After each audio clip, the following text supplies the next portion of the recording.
हरे कृष्णा दोस्तों, आज की वीडियो में आपका फिर से स्वागत है।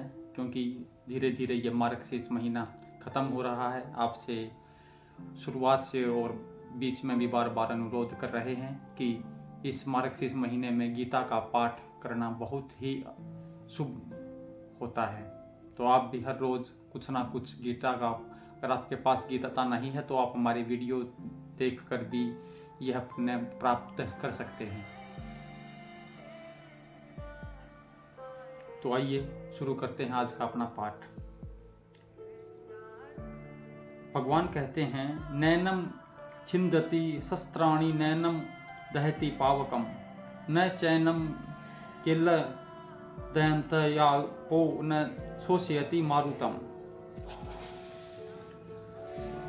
यह आत्मा न तो किसी शस्त्र द्वारा खंड किया जा सकता है और न अग्नि द्वारा जलाया जा सकता है, न जल द्वारा भिगोया या वायु द्वारा सुखाया जा सकता है। सारे हथियार, तलवार, आग्नेय शस्त्र, वर्षा के अस्त्र, चक्रवात आदि आत्मा को मारने में असमर्थ हैं। ऐसा प्रतीत होता है कि आधुनिक आग्नेय शास्त्रों के अतिरिक्त मिट्टी, जल, वायु, आकाश आदि के भी अनेक प्रकार के हथियार होते थे। यहाँ तक कि आधुनिक युग के नाभिकीय हथियारों की गणना भी आग्नेय शास्त्रों में की जाती है, किंतु पूर्व काल में विभिन्न पार्थिव तत्वों से बने हुए हथियार होते थे। आग्नेयास्त्रों का सामना जल के हथियारों से किया जाता था, जो आधुनिक विज्ञान के लिए अज्ञात हैं। आधुनिक विज्ञान को चक्रवात हथियारों का भी पता नहीं है। जो भी हो, आत्मा को न तो कभी खंड किया जा सकता है, न ही किन्हीं वैज्ञानिक हथियारों से उनका संहार किया जा सकता है, चाहे उनकी संख्या कितनी ही क्यों न हो। मायावादी इसकी व्याख्या यह नहीं कर सकते कि जीव किस प्रकार अपने अज्ञान के कारण उत्पन्न हुआ और तत्पश्चात माया की शक्ति से आवर्त हो गया।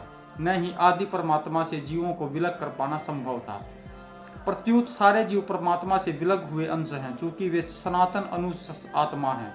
अतः माया द्वारा आवर्त होने की उनकी प्रवृत्ति स्वाभाविक है और इसी तरह वे भगवान की संगति से पृथक हो जाते हैं। जिस प्रकार अग्नि के स्फुलिंग अग्नि से विलग होते ही बुझ जाते हैं, यद्यपि इन दोनों में गुण समान होते हैं। वराह पुराण में जीवों को परमात्मा का भिन्न अंश कहा गया है। भगवत गीता के अनुसार वे भी शाश्वत रूप से ऐसे ही हैं। अतः मोह से मुक्त होकर भी जीव पृथक अस्तित्व रखता है, जैसा कि श्री कृष्ण द्वारा अर्जुन को दिए गए उपदेशों से स्पष्ट है। अर्जुन कृष्ण के उपदेश के कारण मुक्त तो हो गया, किंतु कभी भी श्री कृष्ण से एकाकार नहीं हुआ।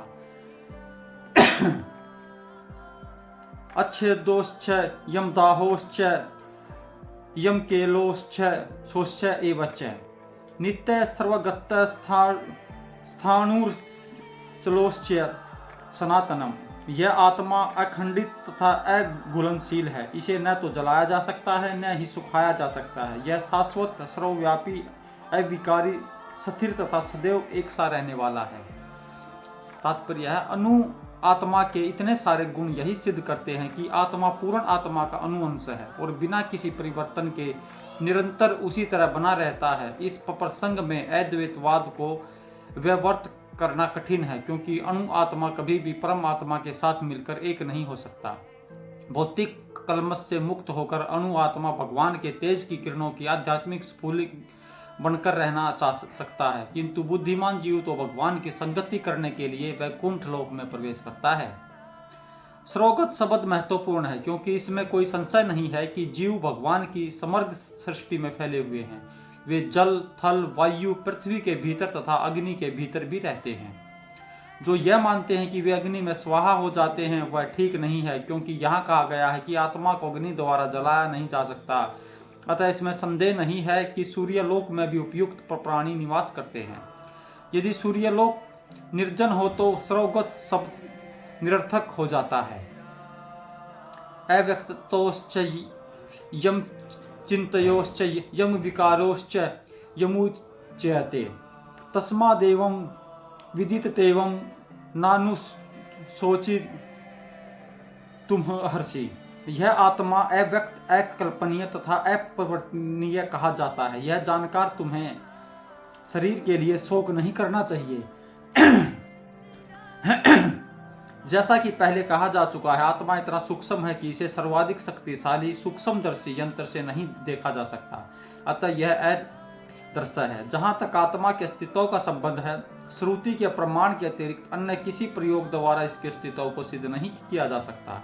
हमें इस सत्य को स्वीकार करना पड़ता है, क्योंकि अनुभव गम्य सत्य होते हुए भी आत्मा के अस्तित्व को समझने के लिए कोई अन्य साधन नहीं है।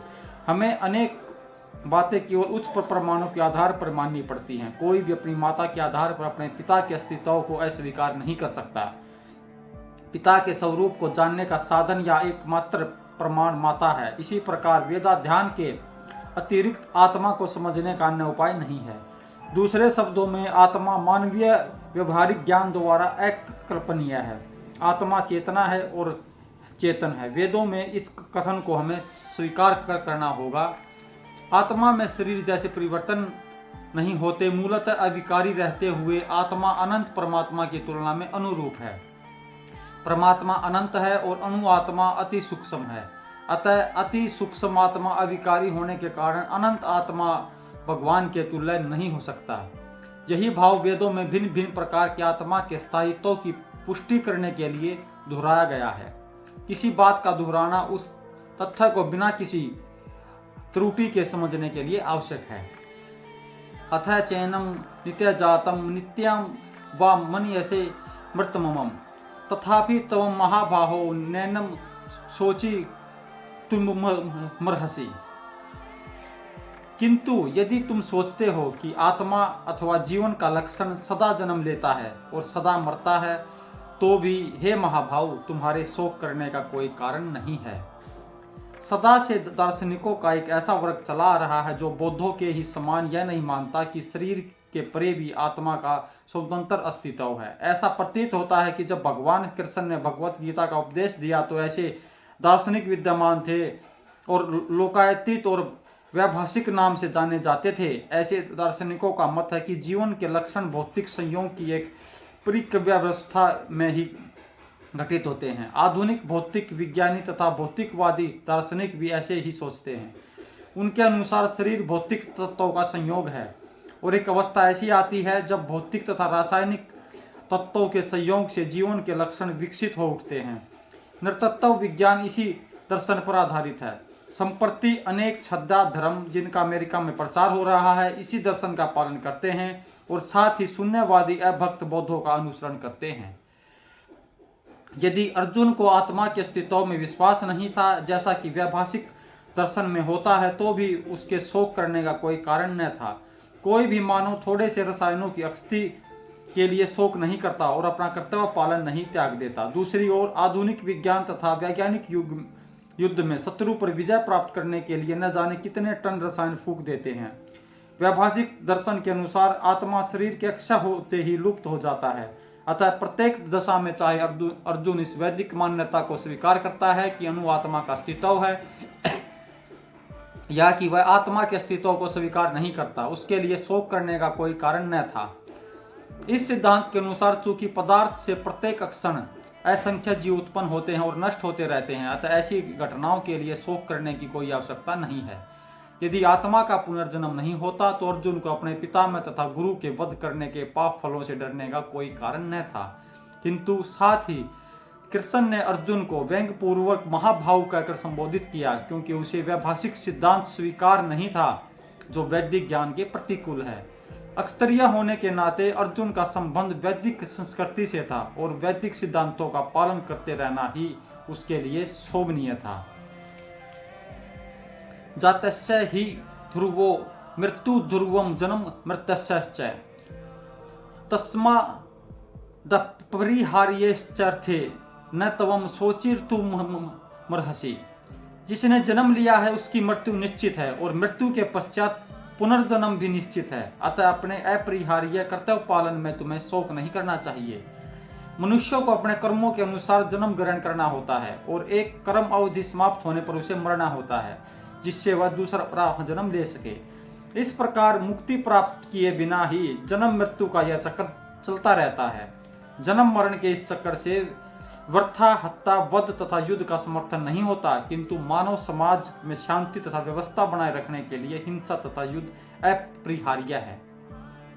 कुरुक्षेत्र का युद्ध भगवान की इच्छा होने के कारण अपरिहार्य था और सत्य के लिए युद्ध करना क्षत्रिय का धर्म है। अतः अपने कर्तव्य का पालन करते हुए वह 100 जनों की मृत्यु से भयभीत या शोकाकुल क्यों था?